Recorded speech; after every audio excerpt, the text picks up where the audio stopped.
are going live. Yes. Oh, it says we are live now. Live? It says we are live. Live? Oh, yeah? Yeah, we're like, live now. When is now? About 11 seconds ago. When did we pass then? 15 seconds ago. Just now? I think so. Okay. Yeah. Clearly you don't know what I'm talking about. Why? That's okay. Yeah. It was a Spaceballs reference. Clearly not a film connoisseur. Well, I know. I watched Spaceballs, but it's been about 30 years. Yeah, well, there's definitely a lag between my computer and your computer, so this is weird. No.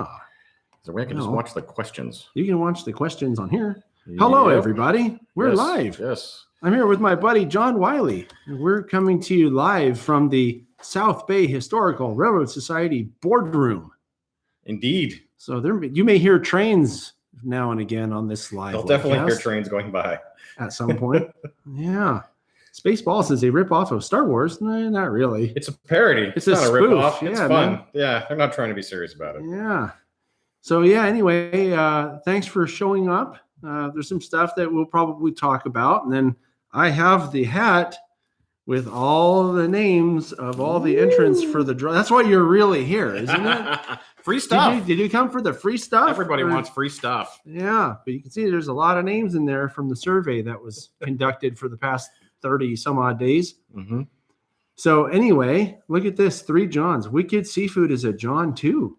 3 Johns, no waiting. Did you and you spelled it right too, didn't you, with the H? Good job, Wicked. Or good job for your parents, man. Oh man. So we have, look at this. We got Italian. You're not Italian though, are you? No, as far as I know. He's not Italian, man. So we're going to have to work on little that. Mexican, little European, something or other. Who knows? You're Mexican? Yeah, 25%. I didn't even know that. Si, senor. He speaks Spanish too. It's very impressive. So anyway, look, I've been really, really busy this month. And I'm going to talk a little bit more in detail about the things I'm going to mention here for the podcast like I normally do. But I just wanted to let everybody know how busy life has been for the past month or so. I've recorded in early May, I recorded for 2 layout tours. And I've been working on a layout tour that's going to come out next month that I'm going to talk about on the podcast as well. That's the Jim Vale's narrow gauge Black Creek or Glenwood and Black Creek. You were the one that was there. I don't know. Black Creek. Wait, is it Black Creek and Glenwood or it's Glenwood and Glenwood and Black Creek? It says in the video. It says in the video. Anyway, BNSF, that's correct. I was not planning to ship to the UK. So, but digital download? Unfortunately, yeah, I suppose. I don't know how to do a giveaway for a digital download. I'm sure there must be some way to do it. Well, whatever. Anyway, the names are in the hat already. There's not much I can do about that now, but it's probably will not be the last drawing that we do. Hello, Unknown Soldier. And Unknown Soldier, thank you very much for your support over the years. I can't say hello to everybody because we got about 20 or 30 people to say hello to here. Anyway, back to what I was talking about a second ago. I lose track easily, don't I? What was that? What? I don't remember what I was talking about. Did I ask you a question? No, you haven't asked any questions yet. Okay. You're babbling about what you've been doing. Oh, that's right. I don't know if you actually told them what you've been doing. Yeah, than Jim Vale. I filmed for 2 layout tours. I worked with Dave Adams to finish the Jim Vale layout that's coming out in June. And it's one of the best layout tours I think that I've done so far. I did filming for Chasing Trains a couple of weeks ago, or a week and a half, something like that. So Chasing Trains is coming. I know that's going to make a lot of people very happy. Hi, Sydney. Yeah, what is this? You're not supposed to be watching. You're supposed to be working. I left home. You're supposed to be working and doing stuff. So you sleeping on my couch tonight? Yeah, probably. That's my wife. It's my social director. Business manager. Business manager, social director, assistant, producer, executive, everything. That's right. Yeah. The brains of the operation? That's for sure. It certainly isn't one of us. Oh, no.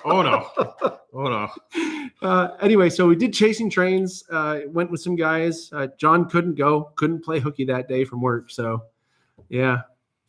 I went out to Railtown to work on some footage for the History of the Sierra documentary that I'm working on and have been working on. So, what else? Geez. Did an operating session yesterday on a G-scale layout. Right. That's another one. We'll talk about that later because we were both there. So yeah, I mean, it's just been crazy busy. And look, it's not even over yet. This month is still another week and a half or whatever left. And I still have a lot more stuff to do, but I guess you'll find out about that in the podcast. So anyway, it looks like we've got 41 people now. It seems like 44 people now. And I'm sure as we keep, I'm trying to wait because I want to wait for a while before we do a drawing. I want to make sure enough people are watching. And I know that when I did the unannounced live video a while back, that it was 40 some odd people too. I was hoping maybe this time, since we're a little bit in advance here, because I mentioned that this was going to happen on the podcast and a couple times over the past several weeks. I'm going to go to the comment section real quick. Roland Lawrence, I have to say I have enjoyed your layout tours, including the operating sessions you have been involved with. Thanks. Yeah, you're welcome, Roland. That's what it's about. It's about putting content that people like to watch.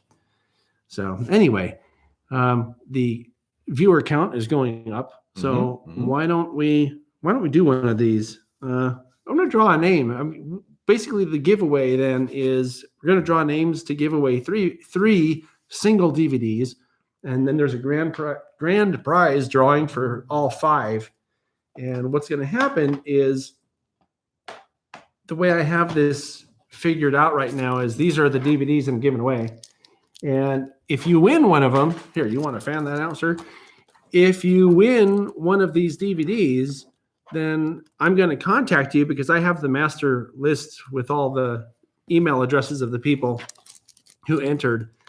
And what I'll do is I'll contact you via email to get the shipping information so I can mail one of these to you, and you can pick which one you want. And when you win, with the email, you're going to get the list of the DVDs that we're giving away. Since I have them here, I might as well show people, though. We have a Steam Fest 2010, which was the second Steam Fest they did up at Niles Canyon.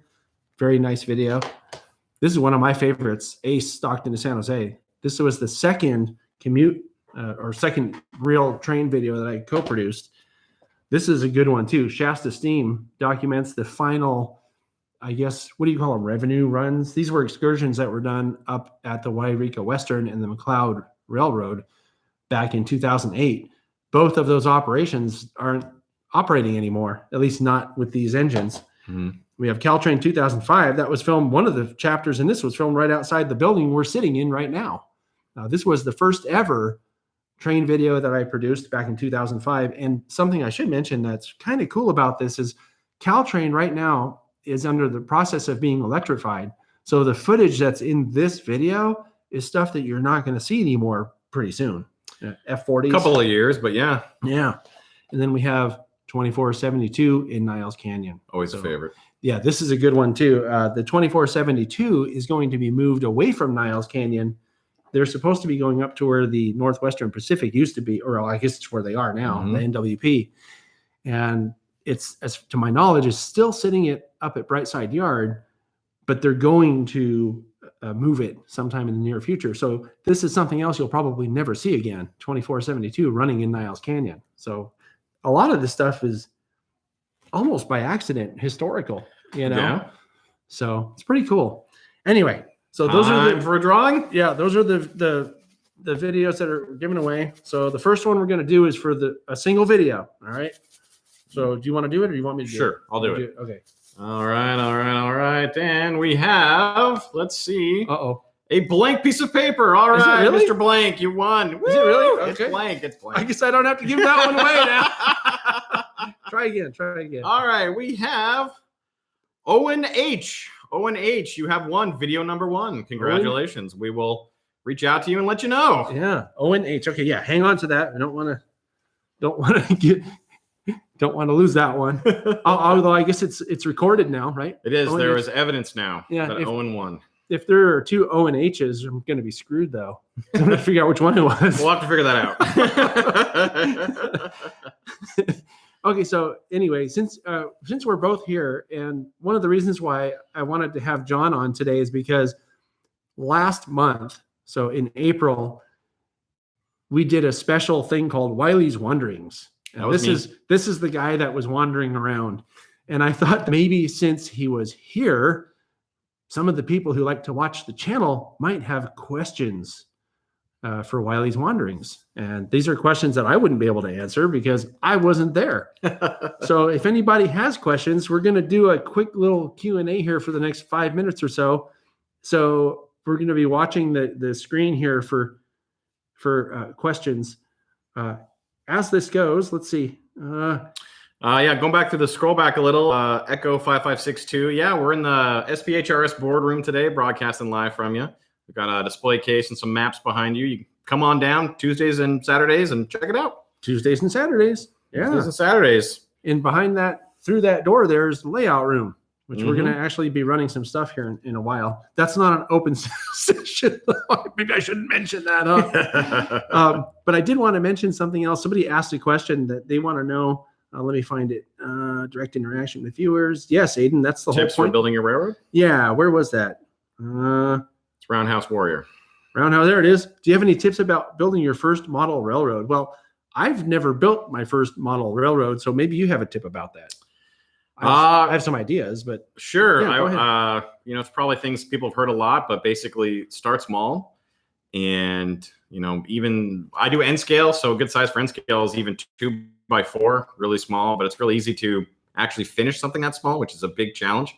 I know I wanted to build a huge layout when I started and never finished it.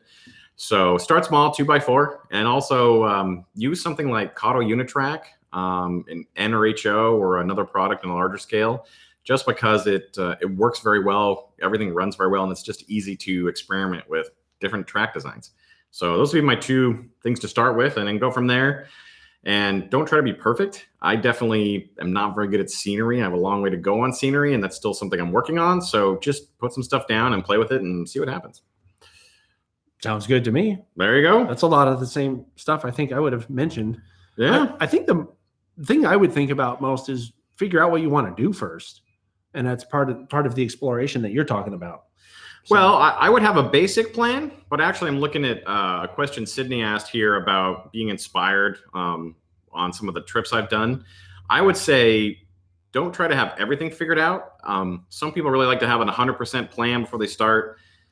Yes, that would definitely be John. Some people never have a plan, and some people are in between.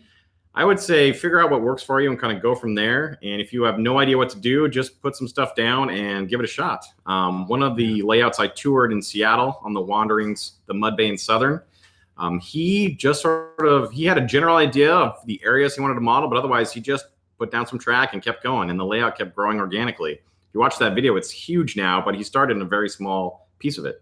Here's a really good question. I think the biggest hurdle, that changed your layout.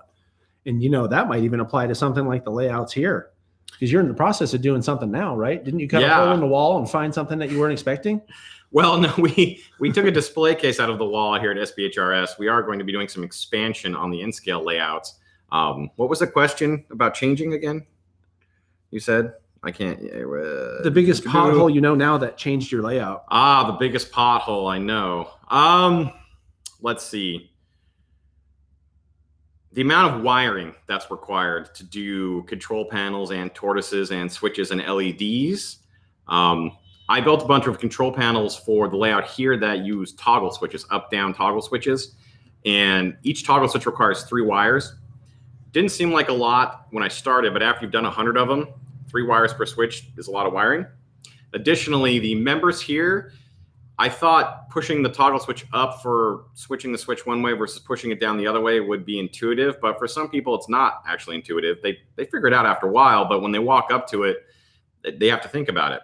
So the new control panels I'm building are just going to have push buttons, because you just push the button in and the switch goes one way, and you push it in and it'll go the other way. So there's less thought process, and hopefully it's more intuitive to use. We have JMRI running, and we can do switches from our phones and whatnot, but a lot of people just want to be able to walk up and push a button, and they see the LED go from red to green, and it works. I find that a lot easier myself. Yeah. Yeah. And having a light to me works better too. Yeah. Because otherwise you have to you have to look at the track, and after you switch it, you're like, wait a minute, is that the right one? And I don't know. I must be dyslexic with track or something, because sometimes a switch is the wrong way, and I think, oh yeah, that looks good, and then I go and run over it and derail something, and it sucks. Yeah, track diagrams can get confusing in a hurry. One of the challenges with a track diagram is when you print it out and you put a lot of effort in building a panel, you then change something on the track and you don't want to remake the panel. So you might just try to edit the existing panel, and that tends to make it very confusing. I'm trying to figure out a way around that where you could change a layout easier without having to rebuild everything, but I don't have a solution for that yet. Right. That would be handy here. A big part of it, I think, is just running on a layout several times to get used to it. Mm-hmm. Yeah. Someone's asking here where to find inexpensive, good-looking trackside signals. I would try something like Shapeways, to be honest. Shapeways has a lot of people making signals now. Depending on what material they're printed in and how they're made, some are reasonable, some are a little more expensive. It just depends on your budget.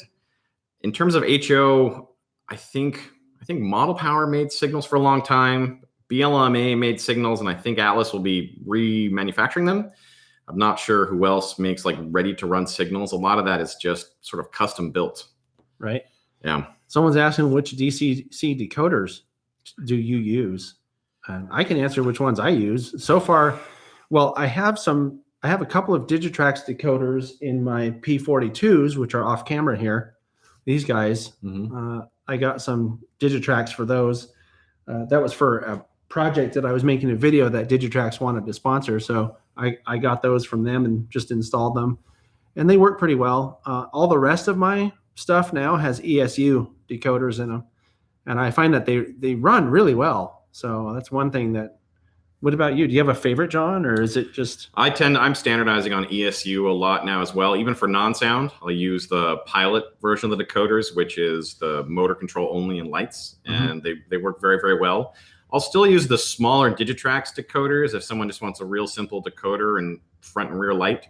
So like a DZ126 decoder I use a lot. Yeah. There also are, they're less expensive than the ESU ones. So, depending on your budget, that might be the better option. Yeah. I've been putting sound in all my stuff too. So I love sound and everything too, but some engines, it's really hard to get the sound in there, especially in N scale. Right. Right. Yeah. One of the things I want to mention is that I have an SD24 build that the first part came out yesterday. It's on this SD24. It's from Atlas, right? And one thing that seems fairly clear to me is that people don't realize it's already done. And I really am floored by the amount of responses I've gotten on this video. Everybody wants to help, and I think that is awesome. And everybody also thinks it's the speaker. I'm not going to give away any spoilers here, but you'll have to watch. It's funny, John, I did not intend to make it some big suspense thing. I just split it up into two parts because I didn't want people to have to watch something for, too long, because I figured they wouldn't watch the whole thing. But the way it's worked out is it's like this big suspense thing. It's like a cliffhanger for the season ending episode of Star Trek or something, Everybody's probably wondering what happens. So I don't want to give it away now because there's too much suspense already built up, and I'm terrible at that. Stay tuned. Yeah, right. So speaking of suspense, we got to do another drawing. Time for another drawing. Yeah. So here, I'm gonna do it this time. Yeah. You do this one? Yeah, I'll do it this time. Let me Dude, I'm not gonna look. Hold on. You hold on. I'm not gonna look. There you go. Ready? Ready? Okay, 1, 2, 3. Go. Ready? Andrew S. Andrew S. Yeah, Andrew S. So I don't know if you're here, Andrew S. I should have put the town that people are from, but they didn't enter that in the next time in the thing. Yeah, next drawing. Maybe I'll tell people. Yeah, put that over there so we don't lose it. So Andrew S. You won a DVD. Okay. So sorry, let's go back to some more questions here real quick. Why do you think the prices of models are going up? Everything's going up. The one thing that's not going up is people aren't getting paid more. That's the problem. Well, that's part of it. Yeah. And just, models now for people, they're getting so detail specific, so road specific. You look at the stuff like Scale Trains does, every road they do a model of, they're going to make that model specific to whatever that line did. So Southern Pacific or Norfolk Southern or UP or whoever else it is, specific details for each locomotive. And there's a big investment in making those things. And everything else has gotten more expensive. Cost of materials, shipping, whether it be something produced here or internationally, everything gets more expensive. I think pretty much everything's produced in China. Oh, well, microtrains still made here. Do they? Still made in Oregon. Oh, well, that's a good there's thing. a couple other things, but yeah, a lot of things are manufactured in China just because a lot of that industry went there. Right. Another chat member here asked about HO scale traction should be expensive as it is. I think one of the challenges of HO scale traction is because you have such a smaller market of people doing it. Low demand. Manufacturers can't make as much, so the prices stay higher. Everything comes down to volume typically. It's why Costco is cheaper than your local supermarket for some things, right? Because you're buying a bulk deal. Yeah, man. You get like 3 years worth of toilet paper. I'm all for that. Right. Yeah. if you think HO scale traction is tough, I have a friend that's doing N scale traction. That's even more expensive, and there's pretty much nothing. You have to make everything. Oh, is it Robin? Yeah, our friend Robin does. He's an NCAT guy. Does N scale traction. Actually, I've been talking to Robin. He wants to do a model building start to finish on one of his projects. Sure, you can do one of that. Well, he has to finish the ones he's doing for me first, and then you can do a new one.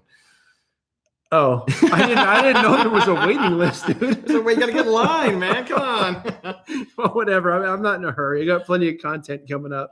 We also we're going to do another the remodeling that I've talked about here on our N scale layout. We're hoping to do a little sort of series of pictures and updates on what we're doing here, just to give people an idea of kind of what you can do with an established layout to add something new to it while making sure your club members can still run, because that's a big goal for us here, is to make sure people can still use the layouts while we're open to the public. I think it's going to be cool for people to see that entire process too. Yeah. That's something that I'm kind of looking forward to putting together. You'll see it's almost like a model building start to finish in a way. Kind of like a mini layout building start to finish. Yeah. So someone's asking if I would advise moving from HO to N. It depends what your goals are, really. If you like working with tiny stuff that's easy to lose and is a pain in the butt, I definitely recommend going to N scale. Well, all that aside, from those of us who can still see and don't need glasses, I got into N scale a lot just because I live in a townhouse and have smaller rooms available, so it's easier to do things at N scale. I will definitely admit, having worked on a number of HO scale engines for people, HO is a lot easier because it's bigger and there's more room inside. I can vouch for that. But I like N scale. There's a lot available. There's more coming out. There's always more available in HO just because they make a lot more of it and more people do HO. Yeah. Don't know if I'll do N scale forever, but I'm happy with it. I like both. Mm-hmm. I find HO scale much easier to work on because it's bigger and there's a lot more space, right? Because this is an example, like people are talking on that SD24 build that came out yesterday, and they're saying, all these things about the speaker that I used and how, I shouldn't put just a piece of styrene and stick the speaker to it. It's like, that's a common thing with N scale because there's just space in the locomotives. See that, but I disagree with that because I use an enclosure because it you really sounds better. Have to cut make room frame. For it. Yeah. Well, but you can't. I mean, I'm not that good at modifying the frames. Maybe as I get better at it, I don't know if I'm that good either. More. I just try not to take off too much metal so it still works. Because I'm looking at some of these and I didn't have to. Here, this is a B30-7 that I recently put some sound into, and I'm gonna try to take it apart here. So while he tries to go Hulk on his engine there, with the new N scale boards from Locksound, you often don't need to mill the frame because there's a little bit more room to put a speaker in, and the board's narrow enough to fit in narrow hood diesels. He's going to show it to you now. Well, this is the inside, right? This is an Atlas model. Right. And this is the board. Now, I actually, on this one, I did not have to modify the frame. This Locksound Select Direct went straight in there. Turn it sideways so you can see where the speaker is. If you look under the front headlight, I put the speaker in there. That's just one of those 10 millimeter speakers. You take the shroud off. And I used some tape on the shroud so that I wouldn't get light leaks on the side. But if you look in there, you can see where the speaker is, and it sounds okay. I mean, it doesn't sound bad. And I did not have to modify the frame. So I don't have a problem with that. I kind of like it actually not having to modify the frame, because when you start taking weight off, for example, removing your fuel tank area, that's a lot of weight, and that can affect the pulling power pretty dramatically. So I prefer, if I can get away with it, I mean, as long as it makes noise, because look, no matter what, even if you get a big sound enclosure and a sugar cube into one of these things, it's so small that you're never going to have high fidelity audio. I Well, mean, yeah, we're it's not going playing, to shake your layout. No. right? We're not playing music through it. And now, if we were playing music through it, I would feel differently because I'm pretty serious about listening to my music. So we had some other questions on here. Can secondhand engines be as good as brand new engines? I would definitely say yes. In fact, most of the engines I own, I've gotten secondhand from eBay because they're not available at any hobby shops locally anymore. They were all made 5, 10, 15 years ago. Yeah. It's possible to get a bad engine from something like eBay or a private seller. Usually I've found you can repair them. Sometimes you can't. But I've generally had good experiences, and a lot of modelers tend to take really good care of their equipment. So buying stuff secondhand's not a problem. I don't have anything else to add to that. I think it depends what you're looking for and where you can get it, or if you can get it. Yeah. And here's the other thing is that if you're confident and competent working on your models, which he is, I'm getting there. Buying something secondhand is fine because you can fix it if it's messed up, right? Yeah. So I don't see a problem with that. The biggest fix I found I had to do to models was just cleaning them. Yeah. Just cleaning trucks and pickups and things like that. Yeah, I've seen that where people over lubricate stuff and you have to clean up the drives and all that.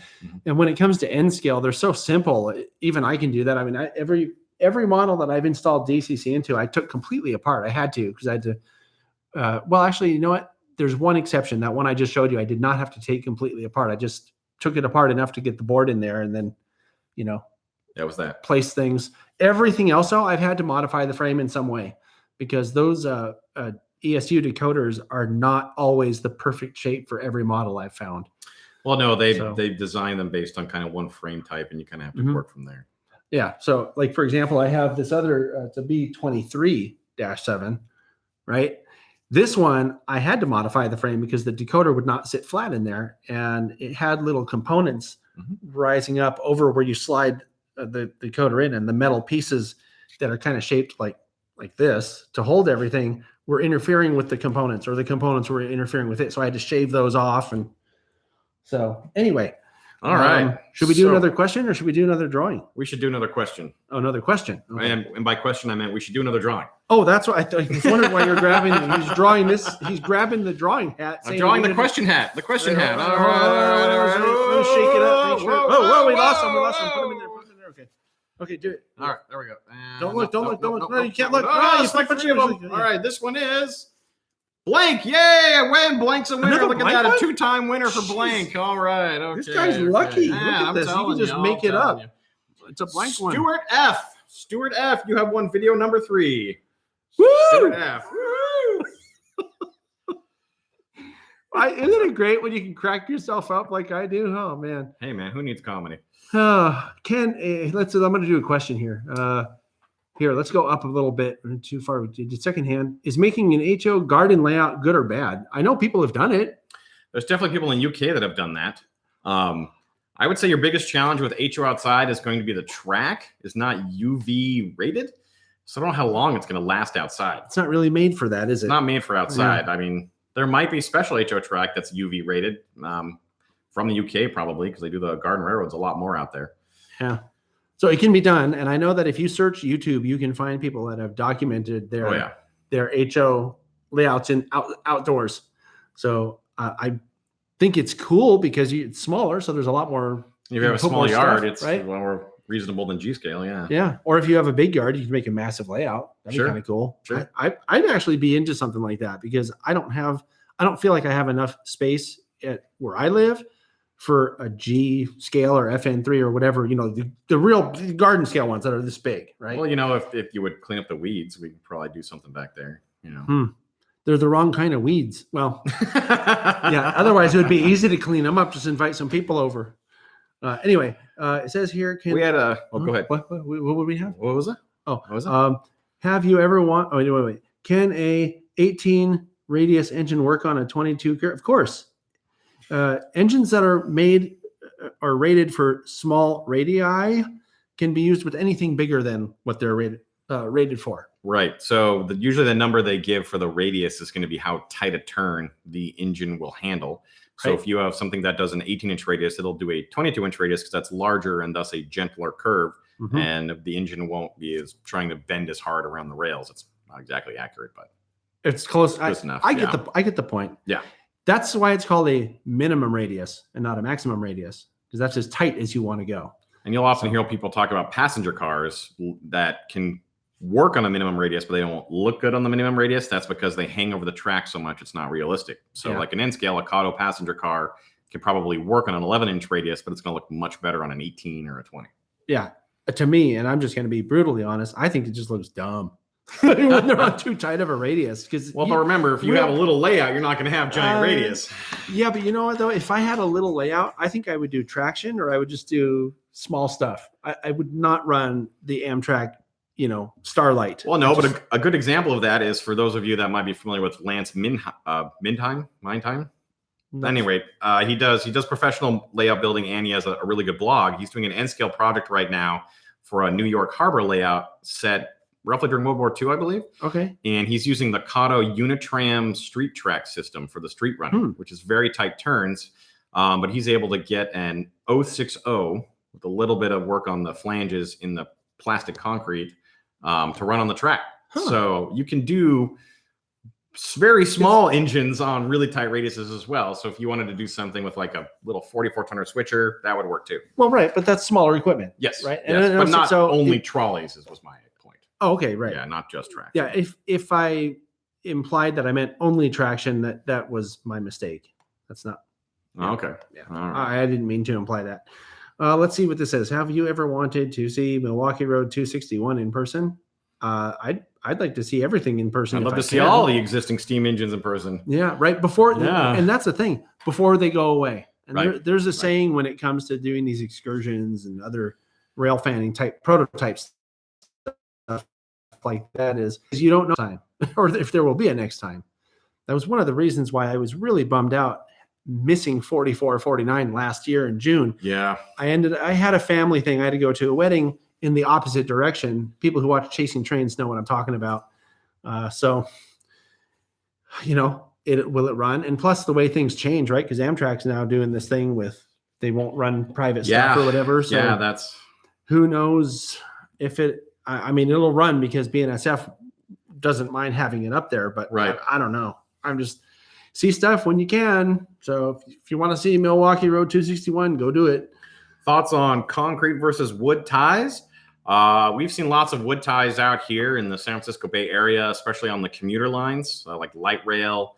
And I think there's some on the commuter rail and Caltrain rail might have concrete ties. I know the new Smart Rail up in Marin has concrete ties. Yeah. Actually, you know what? I'm pretty sure that light rail has almost all concrete ties. I think so. Yeah. I think so. So the reason they use concrete ties is it's smoother. Well, they don't rot. They don't disintegrate. Right. That's also why it's smoother too. Right? Yeah. Because the longer you have a wood tie around, stuff gets to it. It's affected by moisture and so forth. Even though they're treated with creosote and all that, they still decay. It's wood. So and from a modeling perspective, depends on the area you're modeling. I'm still doing transition era, so it's all wood ties for me. But people doing modern modeling could definitely do concrete ties. I think Micro Engineering has some flex track with concrete ties that looks really good. Kato Unitrack comes as you can get wood or concrete too. with Kato as well. Yeah. So anyway, let's see. Maybe we should do another. One more. Is it time? This is the grand. It's the grand prize. I thought number 5 was the grand prize. This is number 4. No, number 4 is the grand prize? It's 3 singles. And 1 grand prize. Should we do it? Wow, look at that. There's almost 70 people watching. Wow, look at that. It's a record for TSG. Should we do it? I'm going to ask people. Here we go. Don't do it. Well, by the way, today our drawing is coming from an NP Brakeman hat that we have here at the museum. So, train hat for a train drawing. Yeah, I make sure that. I promised I was going to use a conductor's hat, but I lied. Well, he didn't tell me ahead of time, otherwise I could have gotten one. Well, we have there's a conductor's hat. Yeah, we're not pulling it out of the box. Yeah. Don't you want to take apart the case and? No, I don't. Okay. All right, let's just do it. Hey, grand prize time from Australia. Look, wow, Australia. That's pretty good. What's QLD? Queensland? Is it like tomorrow in Australia? It is. I think they're 18 hours ahead. Yeah. We're talking to the future. Whoa, where's our flux capacitor? Great, Scott. Are you doing now that I want to do grand prize? Oh, then hurry up and pick it. Pick it. Come on. You ready? Here goes. Just pick one. Come on. Go. Okay, go. I'm not looking. I'm not looking. Woohoo. Okay. Hold on. And it's. Hold on. I'm going to show people this one. Now I'm going to cover the last name so you know who it is. It's James B. James B. James Woo-hoo! B. James B. James James B. B. You win the grand You prize. go on videos. Yeah. Oh, sorry, I got excited there. It's okay. We don't let him out very much. It's Yeah. all right. So that was really what we came on to do to make the drawings. Is there any more Q&A? Should we do a Q&A or are we done? We didn't talk about Wiley's What- Wanderings. For anyone who's interested, Nobody cares. They didn't ask the question. I'm taking him to Salt Lake City next month I'm going to talk for the about Ant Scale Convention. Yeah, I'm going to talk about this a little bit on. We might make him dress up in disguise to go. I have disguises. We're going to talk about this. Yeah, people know I have disguises. People who watch Ken Patterson's show know that I have disguises. Yeah, we're going to go to Salt Lake City to the N Scale Convention thingy next month. We're going to take Amtrak out there. Yep, we're going to take the Zephyr, and so that should be a real adventure. And someone's asking now another question. Hi from the UK. Hello, Mr. Choo Choo. Oh yes, they're in the future too. Not as much in the future as Australia, though. It's still today there. It is. Yeah. Here, someone's asking the question. They want to know if Wiley saw anything that he now wants to build.